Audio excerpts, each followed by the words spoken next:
नमस्कार, बहुत स्वागत है आपका। स्वराज एक्सप्रेस देख रहे हैं आप, आपके साथ मैं हूं कृतिका मिश्रा और बुलेटिन की शुरुआत करेंगे बड़ी खबर के साथ। राजधानी रायपुर से खबर, जहां आईजी केवी का तीसरा पेपर लीक होने का आरोप सामने आया है। यहां बीएससी फर्स्ट ईयर का जेनेटिक्स का पेपर लीक होने का दावा किया जा रहा है। परीक्षा से ठीक 6 घंटे पहले पेपर लीक होने की बात सामने आई है। सुबह 4 बजे जहां पेपर लीक होने का आरोप है और ऐसे में परीक्षा में जहां 100% सवाल समान होने का भी दावा किया गया है। आईजी केवी की परीक्षा व्यवस्था पर एक बार फिर सवाल उठे हैं। पेपर लीक मामले पर जहां सीएम साई की भी प्रतिक्रिया सामने आई है। उन्होंने कहा है कि कोई भी बख्शा नहीं जाएगा।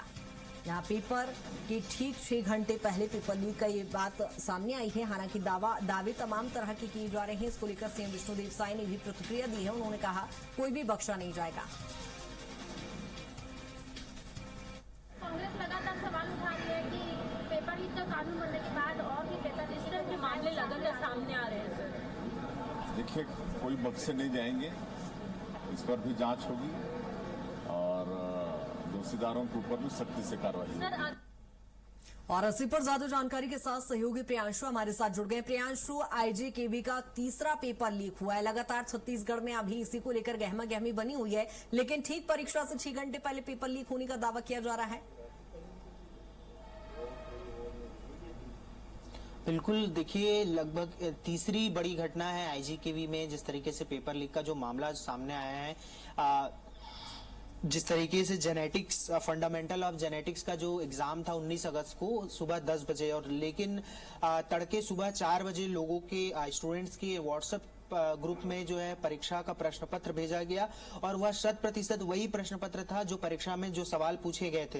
तो इससे पहले भी कीट विज्ञान, पैथोलॉजी की 2 परीक्षाएं जो है लीक हो चुकी है और उसके बाद परीक्षाओं को निरस्त किया गया, रद्द किया गया। आरोपियों की भी गिरफ्तारी हुई। इस पूरे मामले पर पुलिस ने खुलासा किया। लेकिन अब तीसरा बड़ा मामला जो है सामने आया है आईजीकेवी से। तो लगातार अब पेपर लीक को लेकर विवादों में घिरता हुआ आईजीकेवी नजर आ रहा है। जो कुलपति है गिरीश चंदेल, वो उनकी मुश्किलें जिस तरीके से लगातार बढ़ रही हैं, क्योंकि इससे पहले भी लगातार प्रोफेसर भर्ती को लेकर अनेक अनियमितताएं जो है विश्वविद्यालय में देखी गई थी। जो छात्र छात्राओं ने कई विरोध भी किया। लेकिन जो पेपर लीक जिस तरीके से बड़ा मामला है, जिस तरीके से पूरे देश में नीट के पेपर लीक को लेकर जो प्रदर्शन हुआ, उसके बाद से लगातार सरकार, शासन प्रशासन सख्त है कि पेपर लीक पर दोषियों को बख्शा नहीं जाएगा। इसी को लेकर मुख्यमंत्री विष्णुदेव साय ने भी साफ तौर से 2 टूक कहा है कि जो भी दोषी हैं उन पर कार्रवाई होगी, किसी भी कीमत पर बख्शा नहीं जाएगा।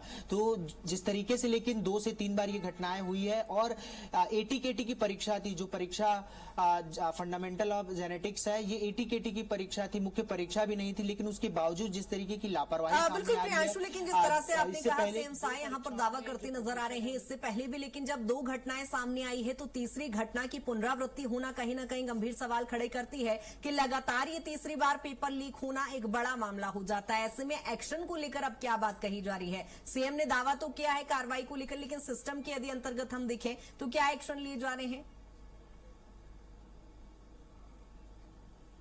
बिल्कुल, देखिए इससे पहले जो 2 प्रकरण हुए थे उसमें गिरफ्तारी हुई थी। लेकिन लगातार इस तरीके के मामला जो है सामने आ रहा है, तो कहीं ना कहीं कड़ी कार्रवाई की बेहद जरूरत है। और सिस्टम में जो लोग लंबे समय से इस काम को अंजाम दे रहे हैं, क्योंकि ये पहली घटना नहीं होगी, इससे पहले भी इस तरीके की घटनाएं लगातार जो है हुई होंगी। और 3 बार जो है अगर पुनरावृत्ति हो रही है किसी एक घटना की, तो कहीं ना कहीं सिस्टम के लूप होल पर भी सवाल खड़े होते हैं। और अब इस पर क्या कुछ कार्रवाई होती है, किस तरीके से, क्योंकि पिछले 2 परीक्षाओं को अब रद्द कर दिया गया। तीसरी परीक्षा के बाद किस तरीके की कार्रवाई होती है, ये जो है देखने वाली बात होगी। बिल्कुल प्रियांशु, देखना होगा क्या कुछ एक्शन लिए जाते हैं। बहुत शुक्रिया तमाम जानकारी के लिए।